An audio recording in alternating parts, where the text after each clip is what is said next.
Başbakan çıktı ve etraftaki vatandaşları selamlıyor. Bir açıklama yapmasını bekliyoruz çocuklarla birlikte şu anda da. بۆ گەلەکەمان بۆ مرۆڤایەتی هیوای خێرەوەمەندی ئەم هەڵبژار ناخوازیین لەم ڕۆژانەی پێشوشە جەژنی کۆمارمان پیرۆز کردبوو بە غرورێکی گەورە بە شەنازەیەکی گەورەوە بۆ داهاتووی وڵاتەکەمان هەموو ئەوانمان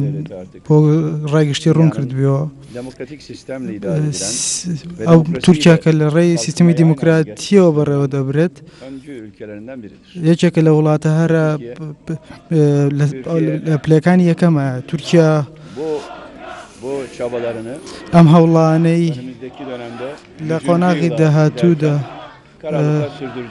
بەردەوام دەبێت لە سەری لە پێش هەموو شتێکەوە لێرەوە بە هەموو گەلەکەم ڕاگەێنم و داوایان لێ یەکەم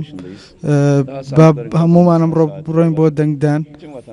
هەموو هاوڵاتیان بۆ ئەوەی بە ئارامی و بە ئارامی بژین ئیرادەی خۆیان دەنگدانەوەی ئیرادەی خۆیان لە سنووقەکانە ببینن جگە لەوەش ئەمە جەژنی دموکراسیە مەراسیمی دیموکراسیە ئەوان گەرچی ئێمە خاوەنی بیرڕای سیاسی جیاوازیش بین بەڵام لەسەر سنووق سڵاو لە یەکتری بکەین و بۆ داهاتوی وڵاتەکەمان نیازپاکی و ڕازگەوی خۆمان نیشان بدەین تاوەکو ئێستا هیچ شتێکی نەرێنی ڕووی نەداوە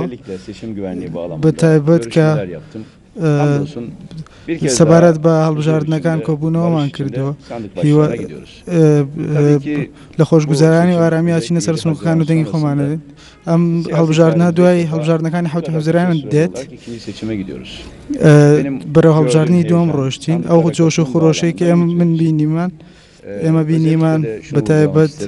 ئەمە ئەو بڵم کە سەبارەت بە ئاسایشی هەڵبژاردن گرژی زۆر هەبوو تا ئێستا لە هەموو شوێنێکی تورکیا لە خۆرئاوا و خۆرهەڵات تا هەموو ڕێ شوێنێکی پێویست گیراوەتە بەر و ئەوەش ئەڵێم کە هەوڵاتیان پێویستە مزمانیان بەهێز ئەمریکان هەبێت لەبارەوە بە پێچەوانەوە لە هەموو گەڕێکێک لە هەموو کۆڵانێک لە هەموو شارێک هەڵبژاردن بە شێوەیەکی ئارامە ڕابڕێەوە ئیشەڵاوەکو هەموو کاتێک کە بووە هەتا ئێوارە هاوڵاتەکەمان چن دەنگی خۆیانێن و دەبنە خاوەنی ئیرادەی خۆیان هیوادارم ئەم هەڵبژاردنە پڕخێر و بەرەکەت بێ بە وڵاتەکەمان بۆی بۆ ئێمە زۆر گرنگە دیموکراسی و وڵاتەکەمانە هیچ شتێکی سەرچاوێکی گرنگتر لە دیموکراسی و مرۆڤەکانمان بۆ ئێمە نییە دەست بەڕێوەبردننی وڵات بابەتێکی ئەمانەتە شتێک نییە بمێنێتەوە لەو ڕوانگەیەوە بۆ هەمووان بۆ هەر 78 میلیۆنەکە هیوادارین پڕخێر و بەرەکەت بێ بۆ دیموکراسی و قازانجێکی گەورە بێت هیوادارین کە ئەنجامەکان ببێتە هۆی سەرکەوتن دوای جەژنی کۆمار ئەم جەژنی دیموکراسیەش پیرۆز بکەین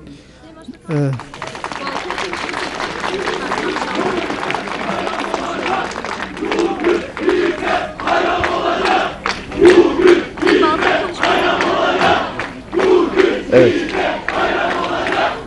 Bir bayram diyorum. Balkon konuşması bizim Sayın Cumhurbaşkanımızın genel başbakanlığından bu yana o da yıllar içinde intikal eden güzel bir gelenek. Her halükarda mutlaka inşallah. وتاری باڵکۆن لە سەرۆکۆمارمانەوە بۆمان ماوەتەوە ئیشەڵا لە هەموو بارودۆخێکدا ئەو گوتارەی پێوترێ گوتاڵی باڵکۆن پێشکەشێکەکەین ئیشەڵا ئێوارەش ئەنجامەکە هەرچیەک بێت لەگەڵ شەقامە لەگەڵ ڕایگەشتیە بۆ ڕایگەشتی ڕوونەکەینەوە گوتاری باڵکۆن نیشمانە بێت ئەم ڕۆژەمان بێن ئینشاڵڵا. Hayırlı olsun diyorum. دووبارە Hayırlı پرخێر و بەرەکەت ڕۆژێکی خۆش.